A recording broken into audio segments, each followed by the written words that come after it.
Si je vous dis par exemple Caraïbes ou Antilles, qu'est-ce que ça vous évoque?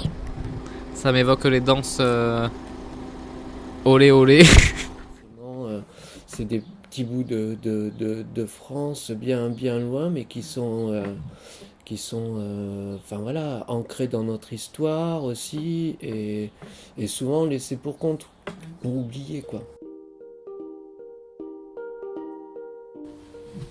Voilà, c'est dit. Pour beaucoup, cette vision plutôt réductrice de la Caraïbe influence tous les domaines de représentation. Mais nous ne parlerons pas de danse olé olé, ni même de musique. Ici, nous parlerons d'art visuel, et précisément d'art contemporain. Où en sommes-nous? La Caraïbe est en plein essor artistique depuis quelques années, avec le rayonnement de grandes îles telles que Cuba ou encore la Jamaïque, mais aussi dans les Antilles françaises. Pour exemple, la création de la première biennale en 2013 en Martinique, ou encore l'ouverture de la Fondation Clément, lieu d'exposition qui, en plus d'accueillir des artistes internationaux, met en place une programmation mettant en valeur les artistes de la Caraïbe. L'art caribéen possède-t-il des spécificités connues dans le milieu de l'art contemporain bordelais? Pour répondre à cette question, nous rencontrons Irwin Marshall, artiste plasticien et directeur de la galerie Silicone à Bordeaux. Alors, je m'appelle Irwin Marshall, j'ai 35 ans, je suis directeur d'un espace d'art contemporain à Bordeaux qui s'appelle Silicone, qui est un espace dans lequel on fait des expositions d'art contemporain une fois par mois et qui accueille des artistes à la fois de la région, des artistes qui viennent d'ailleurs, des artistes de tout âge aussi, enfin voilà, mais qui en tout cas officient dans le champ de l'art contemporain. L'art contemporain, est-ce que tu dirais que c'est, entre guillemets, universel? Alors il y a... Je dirais à l'ère de la mondialisation où on fait un petit peu tous la même chose. Ouais, ben effectivement... Alors, effectivement, il y a une idée d'universalité dans l'art, mais qui n'est pas spécialement ultra contemporaine, hein, qu'on connaît depuis le début du XXe siècle, quoi. Qui a été pensée peut-être même encore avant, dans lequel l'idée de l'art qui suppose que ça touche tout le monde, quoi. C'est-à-dire que même un papou au fond de la jungle, ou je sais pas, tu vois, je sais pas, comme une communauté chinoise, je sais pas quoi, ça peut éventuellement les toucher aussi, quoi. C'est peut-être aussi, à mon avis, la question de l'universalité, elle est très occidentale aussi, à mon avis. Elle est peut-être assez anthropocentrée aussi, je pense. Mais elle est aussi portée par, à mon avis, des valeurs qui sont tout à fait louables. C'est-à-dire qu'effectivement, l'idée d'avoir la possibilité de montrer une forme, par exemple, et qu'elle fasse réagir autant en Australie qu'en Nouvelle-Calédonie, qu'au Canada, je trouve que c'est une idée plutôt intéressante. Voilà. Après, aujourd'hui, effectivement, l'art contemporain, le marché de l'art, la question d'Internet, le fait que les images circulent, les productions circulent, qu'on puisse voir le travail d'un artiste à l'autre bout du monde, il est évident que ça donnait une certaine accélération à la question de l'universalité de l'art. Ce qui peut peut-être aussi aplatir un peu les angles dans la question de la production, dans la question de l'art, parce que aujourd'hui il suffit de regarder un peu les productions, et je dirais même en Afrique, en Chine, alors qu'il y a encore 10-15 ans, tu vois, par exemple, la Chine avait vraiment une spécificité autour de la peinture. Voilà, avec la peinture de portrait, de paysage, des choses comme ça étaient assez spécifiques. En tout cas, il y avait un style ou quelque chose où on se disait « Ah oui, ça c'est de l'art chinois ». Voilà, on arrivait un petit peu à trouver des singularités. Aujourd'hui, c'est plus difficile, quoi. Les artistes chinois, par exemple, ont des productions qui ressemblent à celles des gros artistes américains, quoi. Enfin, voilà, au Japon, c'est pareil. Bon, même si c'est influencé par les mangas, toute la tradition aussi de l'estampe, par exemple, ou de ce genre de choses, on sent quand même qu'il y a une espèce de normalisation, je dirais, de la production. Voilà. Mais bien que quand même on a encore des spécificités, mais elles ont tendance à s'effacer, je dirais. De par ce phénomène de surdéplacement des productions, de l'image, de ce genre de choses, quoi. Voilà. Ça tend à une égalisation, je dirais. Voilà. Alors, tu m'as parlé de la Chine, du Japon, Oui. de l'Afrique. Oui. Si je te parle d'art caribéen ou de la Caraïbe en général, est-ce que ça te parle ou pas du tout? Alors, je t'avouerais qu'effectivement, j'ai pas une grande connaissance de la production qui peut se passer là-bas. Peut-être un peu à Cuba, tu vois, on voit comme ça un petit peu sur la scène internationale aussi sortir quelques artistes cubains vachement intéressants. Je pense par exemple à l'Oscar Pinteros, quoi, qui est un duo d'artistes cubains vachement bien. Mais par exemple, tu vois, je vois très peu de production d'artistes de la Martinique ou de la Guadeloupe ou de Saint-Barth ou de Saint-Martin. Enfin, tu vois, je vois très peu de production. Alors peut-être aussi parce que je n'y vais pas spontanément, je ne suis pas en recherche de manière spontanée là-dessus. Ce qui est sans doute une bêtise, hein, mais je t'avouerais que non, je n'ai pas une grande connaissance. Et c'est aussi parce que, à mon avis, on n'en voit peut-être pas assez aussi dans les journaux spécialisés, dans les salons par exemple de jeunes artistes. On voit très peu d'artistes qui viennent de là-bas. Parce que clairement, il me semble que justement, qu'est-ce qu'on retient de la Caraïbe? Voilà, on l'évoquait tout à l'heure, c'est la musique, quoi. C'est la musique, c'est l'artisanat, éventuellement, la question du motif, des habits, enfin voilà, tout ce folklore presque, un petit peu, voilà. Mais sur le plan de l'art contemporain, clairement, il me semble que c'est assez effacé, quoi. C'est trop effacé. Voilà. Et j'entends que c'est à peu près la même chose aussi en province, en France, hein, en France métropolitaine. Voilà, ce qui magnétise un petit peu la question de l'art en France, c'est les grosses villes et Paris principalement. Voilà. Quand on parle des Antilles françaises, je ne parle même pas des îles dans le Pacifique, mais vraiment des Antilles françaises de la Caraïbe, c'est littéralement un autre continent. Donc est-ce qu'il y aurait des spécificités quand même, même si tu penses que l'art n'est pas assez, il y a un rayonnement qui n'est pas assez important, est-ce que dans l'art contemporain caribéen, il y aurait peut-être des spécificités différentes de l'art occidental? Bah, sans doute, effectivement. Alors, je sais pas, c'est pareil, c'est de la supposition. Hein, je vais vraiment peut-être dire des grosses bêtises, mais oui, il est possible effectivement qu'il y ait des spécificités locales, quoi, clairement, justement liées peut-être aux traditions caribéennes, quoi, je pense, la question aussi peut-être de l'histoire. Voilà, du commerce triangulaire, l'esclavagisme, pardon, voilà, de la question politique de tout ça. À mon avis, c'est la question de l'histoire, quoi. À mon avis, c'est peut-être quelque chose dont les artistes caribéens, à mon avis, se penchent. Nous-mêmes, comme une ville comme Bordeaux, qui a vraiment fondé toute sa richesse et sur la question de l'esclavagisme, voilà, à mon avis, voilà, c'est des choses sur lesquelles, au-delà même de la question du folklore, la question du fait que ces artistes-là soient dans des endroits, je veux dire, sur des îles, déjà habiter sur une île, c'est déjà quelque chose en soi. Que ça soit à des milliers de kilomètres du pays référent, je dirais, à mon avis, c'est quelque chose en soi aussi. Mais au-delà même de la question du folklore, la question de toute cette culture aussi, la musique des Caraïbes par exemple, le côté très coloré, fleuri, enfin tu vois, tous ces trucs qu'on a en tête, tu vois, côté vacances, quoi, tu vois, un petit peu quand on pense, vraiment ce côté-là.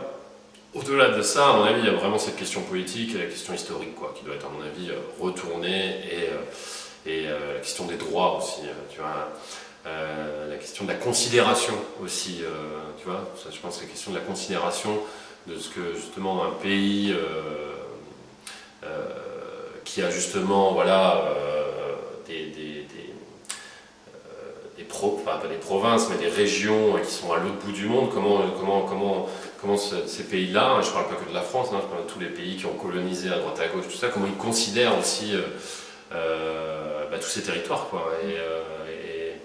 Parce qu'on voit bien que par exemple en Guyane récemment il y a eu des soucis parce qu'ils se sentent abandonnés aussi, enfin voilà, et ils ont tout à fait le droit de le penser, et à mon avis c'est vraiment le cas, même si je ne connais pas vraiment le territoire, mais j'ai pas mal d'amis qui ont, notamment pour des anciens militaires qui ont été par exemple et qui m'ont dit bon, voilà, il y a du travail à faire, quoi.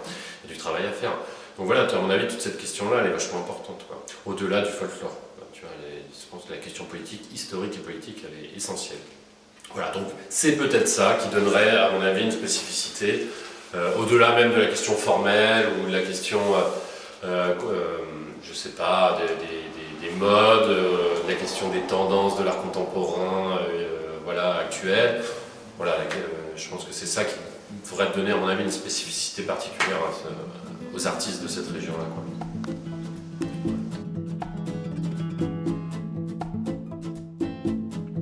Nous sommes donc dans le domaine de l'hypothèse. L'idéal serait de trouver des artistes issus de la Caraïbe pour répondre à ces questions.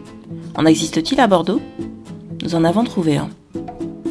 Nous partons donc à la rencontre d'Armel Promeneur, un artiste guadeloupéen résidant et travaillant à Bordeaux depuis de nombreuses années. Raphaël Lucas, chercheur à l'Université de Bordeaux, qualifie ses peintures de peintures à plusieurs visages et les décrit ainsi. Dans ces tableaux, on ne voit pas de paysages ni de décors, mais beaucoup de bustes et de visages qui nous invitent à regarder autrement. L'allure de ces visages est hiératique, évoquant des masques amérindiens. Il s'agit cependant d'un hiératisme métissé qui véhicule des réminiscences amérindiennes précolombiennes, mais aussi une spiritualité himalayenne. L'inspiration du peintre, sans doute nourrie d'un métissage caraïbe, s'enrichit également d'un intérêt pour l'art tribal indien. Je m'appelle Armel Promeneur, je viens de la Guadeloupe, j'ai fait mes études d'art, j'ai commencé du moins au lycée Javel-Riache de la Guadeloupe, j'ai fait mes études à l'université de Bordeaux 3. J'ai eu la chance d'avoir un certain nombre de professeurs qui venaient des Beaux-Arts aussi. Et donc je suis peintre-sculpteur, je fais de la sculpture depuis à peu près 7 ans, lors d'un voyage à la Guadeloupe. C'était un peu une espèce de retour au pays natal. Et j'ai eu envie de sculpter et depuis je dois avouer que je suis plus reconnu en tant que sculpteur que de peintre. D'accord. Qu'est-ce que tu penses de l'art contemporain en général ? Est-ce que tu pourrais dire que par exemple c'est universel ? Ce que je pense de l'art contemporain, c'est que aujourd'hui je vois ça un peu plus comme un business. C'est-à-dire que j'ai plus l'impression que c'est le marché de l'argent avant tout. C'est-à-dire que ceux qui ont les moyens d'acheter l'art contemporain, je parle des grandes institutions, des grands collectionneurs, c'est avant tout pour faire une espèce de placement, plus pour faire de la spéculation. Et puis il y a un certain nombre d'artistes comme Jeff Koons, Damien Hirst et bien d'autres qui ont compris le jeu et qui créent des œuvres avant tout, j'ai l'impression, avant tout pour l'argent, quoi. Et à côté de cela, on a un certain nombre d'artistes qui ont un travail assez intéressant et qui ne sont pas mis en valeur parce que, sûrement parce que leur travail n'ont pas encore une certaine cotation. Et du coup, on est dans une sorte de mouvement où tout un peu se ressemble. Est-ce que tu as l'impression que l'art dit caribéen pourrait avoir des caractéristiques différentes, des caractéristiques propres ? Je pense que l'art caribéen a sa couleur, caractéristiques propres, avec des éléments qui font qu'on sait que ça vient de là, notamment au niveau de la couleur, au niveau de certains sujets, contrairement à l'art dit contemporain ici où c'est vrai, pratiquement tout se ressemble. Étant donné qu'il y a certaines choses qui fonctionnent, donc tout le monde fait un peu la même chose pour un peu prendre la part du gâteau. C'est un peu l'idée de l'art conceptuel. Même au niveau de la peinture et de la sculpture, on a le sentiment que tout se ressemble. Donc c'est ce que je trouve un peu dommage, que justement, ayant chacun notre écriture propre, on n'arrive pas à s'imposer avec notre travail. On est obligé de passer par cette espèce de copie où tout le monde se ressemble et pour vendre, on est obligé de faire certaines choses, quoi. Et qu'est-ce qui dans ton travail, à ton avis, c'est le plus caractéristique Ce qui marque mon travail, c'est ce mélange. J'aime à dire que mon travail est métissé au niveau des sujets, parce que quand je réalise une œuvre, on va trouver des éléments qui viennent d'horizons de divers pays. On va trouver l'Asie, on va trouver l'Afrique, on va trouver l'Océanie, puisque bon, j'aime l'art de manière générale, j'aime l'Antiquité, j'aime l'art brut. Donc j'essaie de partager à travers mon travail tout ce que j'aime. Et puis il y a le travail de la couleur, il y a le travail de volume, il y a des éléments à rapporter. Donc je pense que c'est ce qui fait, c'est ce qui différencie mon travail par rapport à d'autres. Est-ce que tu as des thématiques fortes sur lesquelles tu travailles de manière régulière? C'est la thématique de mon travail, c'est le visage. Pratiquement toutes mes œuvres, on a des visages. Ça peut être le masque, enfin ce sont surtout des masques, le masque. J'aime le thème de l'androgynie, homme-femme, cette espèce de mélange. Et puis on peut brouiller les frontières. Et comment, à ton avis, enfin, après c'est une hypothèse, mais on m'a par exemple dit que peut-être dans les arts caribéens, toujours au stade d'hypothèse, il y aurait la thématique de l'histoire qui pourrait se ressentir. Ben oui, l'histoire est toujours présente, oui, par rapport aux artistes que je connais. Oui, il y a l'histoire qui revient en permanence, que ce soit dans les œuvres de Ronnie Sidon, avec qui je travaille assez souvent, Michel Lemaître, David Bolo, d'autres artistes, pour citer les artistes de la Caraïbe que je connais, et même d'autres que je ne connais pas, du moins je connais leur travail. Et c'est vrai qu'il y a l'histoire, notre histoire qui revient à travers nos œuvres. Et comment tu sens le réseau des artistes caribéens à Bordeaux? Est-ce que c'est une sorte de réseau de cachet souterrain? Parce que j'ai eu par exemple beaucoup de mal à te trouver. Ouais. Vous n'êtes pas sur la scène des galeries ou en tout cas de l'art contemporain bordelais qu'on voit au premier abord. Il faut vraiment creuser. Eh ben, ce qui se passe, c'est que je ne pourrais pas dire qu'on est caché. C'est-à-dire que pour certains, ils ont un peu de mal à travailler avec d'autres. C'est-à-dire que on a eu l'occasion de monter une galerie. Certains voulaient être un peu plus au devant de la scène. Et du coup, ça n'a pas fonctionné. Mais par exemple, moi ça m'arrive de travailler avec, d'être invité, de travailler avec des gens comme Joe Bouillon, qui est un artiste de la région bordelaise, avec Joffo, avec Bernard Ouvoire. Et il est arrivé que David, Michel Lemaître et d'autres, qu'on travaille tous ensemble, mais en général c'est une expo je dirais même tous les 10 ans. Mais avoir vraiment un groupe soudé où on va régulièrement travailler ensemble, ça ne se fait pas. Tu sens qu'il y a une sorte d'incompatibilité entre ce réseau-là et le réseau justement de toutes les galeries un petit peu branchées art contemporain qu'on peut trouver à Bordeaux? Oui, parce que ces galeries-là, enfin je sais pas pourquoi, parce que bon, de toute façon moi j'ai déjà été voir ces galeries-là. J'ai été voir la galerie 10, qui m'avaient plus ou moins contacté. J'ai été voir la galerie 3e E que je connais depuis une vingtaine d'années. Et ils ont déjà leurs artistes. Et je n'ai pas l'impression que notre travail les intéresse. Ils ne prennent même pas le temps de regarder. Donc c'est ça que je trouve dommage. C'est-à-dire qu'on me dise, bon, écoutez, on a vu votre travail, ça ne m'intéresse pas. Je dis, bon, d'accord. Mais ne pas prendre le temps de regarder, de comprendre notre travail et de nous mettre de côté, je trouve ça un peu dommage, quoi. Parce que je pense que, sans aucune prétention, je pense qu'on a notre place tout à fait dans ces galeries-là. De toute façon, on a notre travail, on fait, les artistes font ce qu'ils ont à faire. Après, si la galerie n'est pas intéressée, on ne peut pas faire grand-chose. Et on ne se débrouille pas pour avancer, personne ne le fera pour nous. Il y a donc plusieurs artistes antillais présents sur Bordeaux. Que ce soit Armel Promeneur, David Bolo, Michel Lemaître ou encore Charlie Louis, leurs inspirations sont assez récurrentes, que ce soit l'histoire particulièrement mouvementée de ces anciennes colonies, la nature, l'identité ou encore la spiritualité.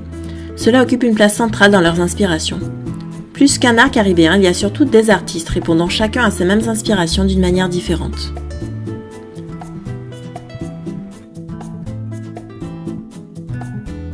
Le travail de reconnaissance et de considération est donc parfois un lourd fardeau porté par les artistes eux-mêmes. Pour autant, de nombreuses initiatives sont prises pour les faire connaître. Vous pourrez par exemple trouver le site Uprising Art qui répertorie une grande quantité d'artistes selon leurs îles d'origine et possède même une galerie en ligne permettant d'acheter des œuvres. Ce sont d'ailleurs eux qui représentaient la Caraïbe lors d'une conférence à la Foire internationale d'art contemporain en 2012 à Paris. Ils ont donc demandé à Hervé Télémac, un artiste haïtien de grande renommée, pourquoi cette conférence était-elle nécessaire. D'abord parce que nous existons quand même. Hein. Il y a une demande aussi des Antilles. Il y a une vraie demande. Il faut comprendre que l'art a joué un rôle libérateur par rapport à l'esclavage, par rapport à notre passé de colonisé. Hein. Le cas haïtien est quand même assez intéressant. Je le disais tout à l'heure dans l'autre interview. Vous savez que au moment de la grande colonie française de Saint-Domingue, qui était la plus riche à l'époque, il était interdit aux Africains, enfin aux Noirs, esclaves, d'avoir la moindre expression visuelle, hein, d'aucune sorte, sculpture, peinture et quoi que ce soit. Et l'art naïf haïtien est né de ces interdits qui datent de Saint-Domingue, hein, qui datent du XVIIe et du XVIIIe siècle. Et c'est l'originalité de la peinture naïve haïtienne du début. Hein. Après, évidemment, ça a tourné mal, comme on dit. C'est très lié à ces interdits et est un moyen, au fond, populaire d'expression de tout ce petit peuple haïtien et où, curieusement, la bourgeoisie, généralement traite comme il se doit de toute bourgeoisie, a quand même s'est retrouvé comme dans un miroir quand même, malgré tout, ce qui montre la vitalité et le futur peut-être des arts plastiques aux Antilles. Et qui est prouvé tous les jours. Il y a des artistes dans toutes ces petites îles qui se baladent, il y a des artistes partout, de bons, de mauvais, de commerciaux, de délirants, de tout ce que vous voulez, mais il y en a. Et madame a tout à fait raison d'essayer de regrouper ces forces existantes. Voilà. Donc non, les Antilles ce ne sont pas que la musique, les danses olé olé ou encore les acras. Cette région du monde, véritable carrefour de civilisation, gagne à être connue tant par la diversité de ses expressions artistiques que par les populations y habitant. Voilà, c'est dit.